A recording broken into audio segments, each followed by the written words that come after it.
Let's go up next to Imran from Huddersfield. Long time no speak. Imran. He says, after Elimination Chamber, do you envisage a scenario where the WWE can build up Sami Zayn for another huge title match somewhere later this year in Montreal, or he does win the big one? Or do you think it really was lightning in a bottle at Elimination Chamber, and that magic will be nearly impossible to find again? I would not dismiss that you could, again, go. Look, number one, Montreal is a magical market that you present the scenario, they will show up for it. If they have a believable babyface, and that's the key, a believable one that they have faith in. You can't just snap your fingers and go from nothing to he's headlining a show. But if done correctly, like that audience, like you don't need to give them an excuse to want to celebrate one of their own winning something big. And I would state that in the absence of a Roman Reigns, the idea of Cody and Sami in Montreal, where Cody can be the babyface in his presentation, but here he's going to enemy territory against Sami Zayn, and you get that sort of John Cena, Rob Van Dam type of atmosphere at the Bell Center. I think that could be a magical main event, that here is Sami, and he's got a respect for Cody. It's different than the Reigns dynamic, but on this night, you are going into enemy territory in my home of Montreal. That would be a big deal, like 6 months down the road for a pay-per-view. It's a tremendous market for them, and I think that even if you were a skeptic going into Elimination Chamber, being there, like you can see, like we have two super hot acts in Kevin Owens and Sami Zayn, and a red hot market that will support them. Now, should they do that match in that sort of scenario if they don't have the intent of crowning Sami Zayn? You wouldn't want to go to that well, I would say, too often, where it's the babyface coming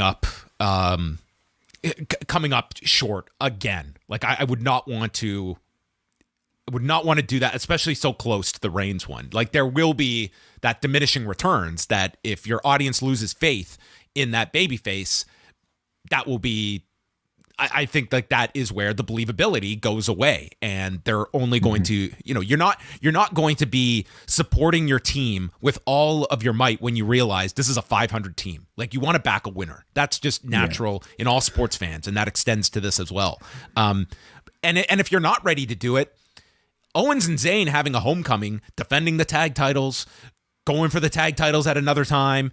Like that's you have options on top of it. It's Owens going for the title. Like you have a lot of different scenarios that you can play out, but you do want to give that market something that ensures that they want to come back. You don't want it to just be, well, they know that we're going to show up blindly and they can just beat our guys like a drum and we're just going to come back incessantly. Like if George St. Pierre came home to Montreal and he lost to Matt Serra, and then he comes back and he loses to Carlos Condit, and then he comes back and loses to Nick Diaz. Well, there's going to be a diminishing returns there. That George St. Pierre, part of it was he's the top welterweight. He's arguably the top fighter in the world, and he's our guy that is the top fighter in the world.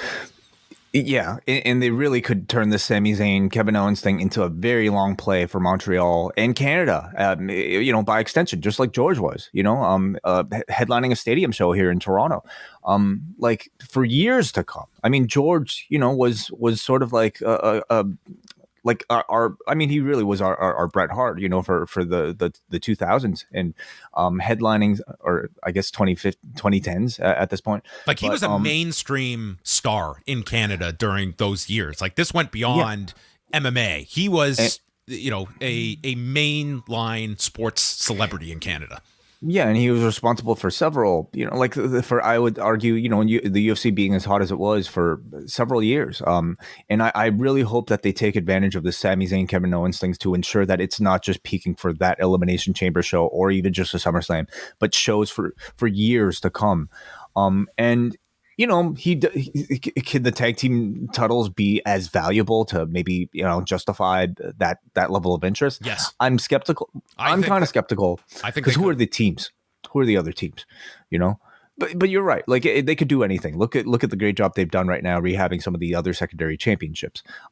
It could go a long way for the perception if that can headline the first night of WrestleMania, and you position these are titles that can headline. Like you could be at a point where you could take a show to the UK, and could you headline with Gunther? Maybe not in a stadium, but like you had when the perception is enforced that this is a big deal, like to your point, like yes, it's pretty much a 2 tag team division. Like they need that depth. I would say beyond the Usos, you want to have a healthy stable of different options that you can go to.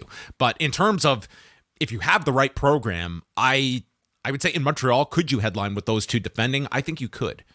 I think they need to work on the depth of that roster and maybe consider bringing other teams in that are already at that level. And I'm sure they'll be looking at AEW and several tag teams that, have their contracts to really bolster it if they really want to make a big effort. But I'm also really curious to see Way has just announced Owens and Zayn defending against the Young Bucks next year. That's what Way has just booked. Put them against the Bucks, put them against FTR, listen, it's kind of limitless with the options right now.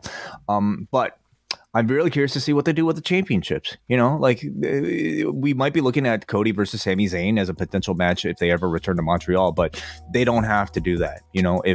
For whatever reason the championships get split, Sami Zayn against whoever, Gunther as a champion, that could also be very interesting as well. And you don't really risk taking the belt off of Cody in that instance. So we'll see what they do with the championships afterwards. But good question there.